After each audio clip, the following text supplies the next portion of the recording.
With every new season comes new exotics, and with the Arc 3.0 changes for the Titan, we actually got a new melee called the Thunderclap, which coincidentally pairs with the new exotic Gauntlets for the Titan called the Point Contact Cannon Brace.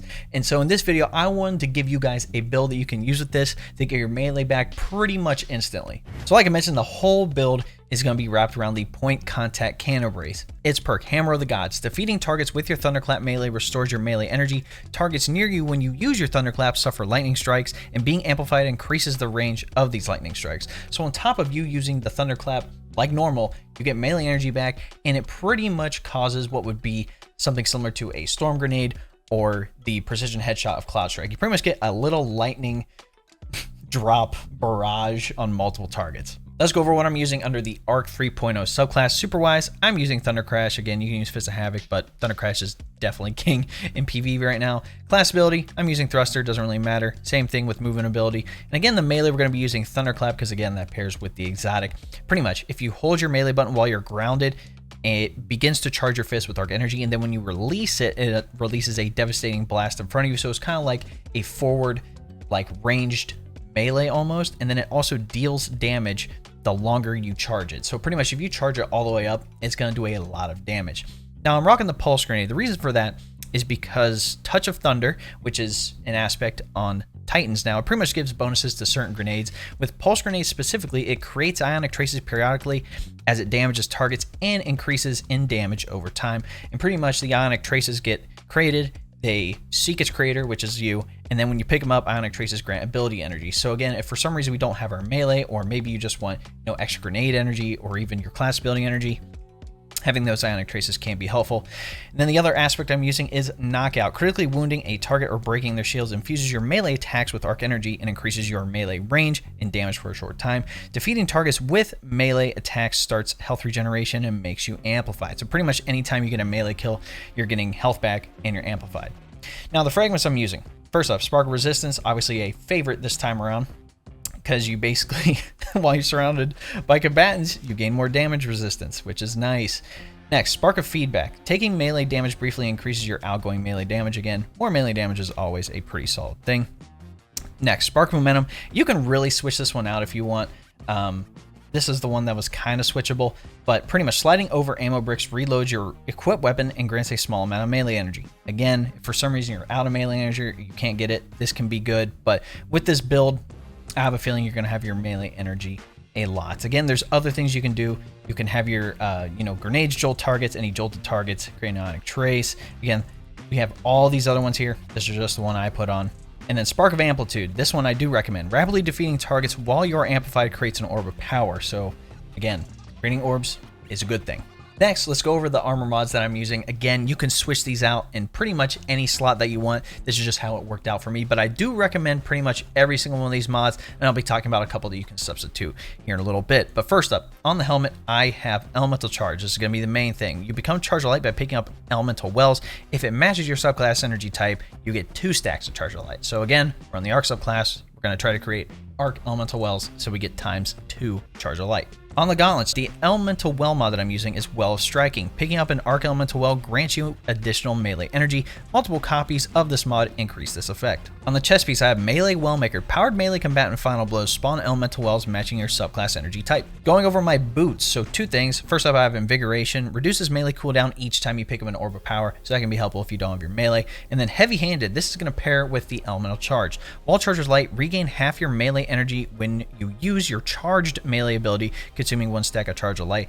Again, I do have this arc mod on, which also procs its second thing. While surrounded by multiple combatants, defeating a combatant with a fusion rifle, shotgun, sidearm, or submachine gun adds ammo for that weapon to your reserves, which again can be very nice. But the main thing is getting half that melee energy back. On the class item here, again, Well of Ions. Picking up an Arc Elemental Well causes your next melee to deal increased damage. Again, we're going to be getting our melee fairly often, so having that melee up again and having it do even more damage is going to be pretty cool. And the other thing I would recommend looking into, and this is just up to you, you could also rock on the class item something like Thunderous Retort. Pretty much you gain bonus arc super damage if you cast it while you're critically wounded or amplified, which you can be amplified fairly often here, and it lasts until the end of the super. So your Thunder Crash will do more damage. Next, Amped Up. Stay amplified longer. Again, if you're trying to stay amplified longer, that can help. Next, Trace Evidence. defeating combatants affected by arc debuff spawns an ionic trace, so jolted or blind. So again, if you end up rocking weapons, or even, what is it? It's called the Spark of Beacons, I believe.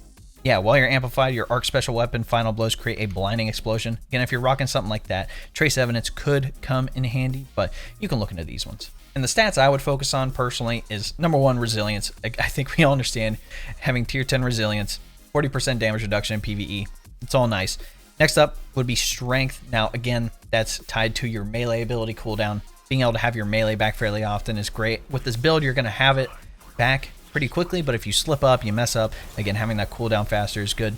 I would say focus on recov, but the funny thing is that anytime you get a melee kill, it doesn't even have to be Thunderclap. Like, even if you don't have Thunderclap, you just go for regular melee hits and knockouts proc, you're going to get health regen. So I don't feel it super necessary to have a super high recovery stat here. If you're not catching the synergy here, pretty much, we're going to get a Thunderclap melee kill, we're going to charge it up, we're going to get, you know, a giant AoE explosion from killing a bunch of ads, and that's going to spawn an Arc Elemental Well from Melee Wellmaker. We're going to pick that up. That's going to make us Charge Light ×2.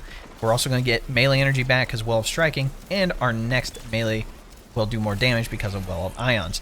Now, again, we're going to get that melee back as quickly as we can, whether it's through Ionic Traces, from the Pulse Grenade, whether it's from picking up orbs from Invigoration, but pretty much once we get our next melee, and we get a melee kill, Heavy Hand is going to kick in. We're going to get half our melee back, which, if you haven't caught on, since we're going to be Charge of Light ×2, and Heavy Handed only takes ×1, what you can do is pretty much be Charge of Light all the time, or if you end up missing your Thunderclap, you do have that recovery of having, you know, still Charge of Light. We're pretty much going to be Charge of Light almost all the time, right when we get that first melee kill, which is going to be very nice. And then again, having all the bonuses from the fragments, you know, extra resistance from Spark Resistance, Spark of Feedback, even more melee damage if we get hit. And again, Spark of Amplitude, creating orbs for yourself and the team, that's going to be very, very helpful. Now for weapon options, there's nothing really specific about this. The really unfortunate thing is that you really can't pair 1-2 punch with something like Thunderclap because of the time it takes to charge up, and if you want optimal damage, it sucks. And most of the time with this exotic, it's more of an AoE, you know, ad clear kind of a melee, because yeah, you can already do it with the other melees and whatnot, but with this one, you can wipe out pretty much any ad in a straight line. And I would say that is one of the downsides, is that if you miss, or if the targets end up being behind you and you melee a target, it doesn't necessarily always hit all the targets around you. It's more of if they're in front of you. So for this example, I have a submachine gun here, the new one, Blood Feud. I have Grave Robber, Swashbuckler. Again, Swashbuckler is great if you have a melee build like this one. Again, you gain increased damage from melee kills and kills with the weapon. Again, if you get a melee kill, it automatically does ×5 for the perk, allowing the weapon to do more damage. Then having something like Grave Robber, again, melee final blows, reload this weapon's magazine from reserves. And then you could rock something like Delicate Tomb, you know, the new fusion rifle, being able to generate ionic traces could be potentially good if you need that melee or the grenade back. But in general, I haven't found a specific set of weapons that is like super perfect for this. But honestly, you can rock just about anything as long as it's going to help with the ad clear, because that seems to be the case with this exotic. Now, some other mods you could substitute is that someone talked about Striking Light, which pretty much while you're charged with light, defeating a combatant with melee damage and sword spawns 1 orb of power for your allies and consumes 1 stack of Charge of Light. So pretty much if you have Striking Light and Heavy Handed and you have ×2 Charge of Light, it's going to take away both of those.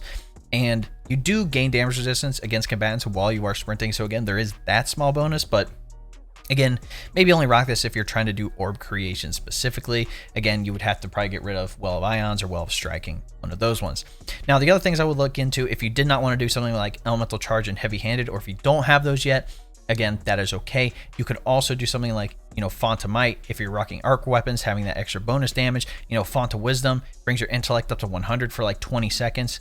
And then maybe even something like Elemental Time Dilation with those two things, because again, that increases any time-based benefits that you have with any Elemental Well mods. I mean, heck, you could even do something like Bountiful Wells, you know, spawning 2 arc wells. It really wouldn't do much other than give you more arc energy back because it's matching your subclass. But again, you do have a couple options here, but like I mentioned, I would recommend what I'm using to be like the first thing.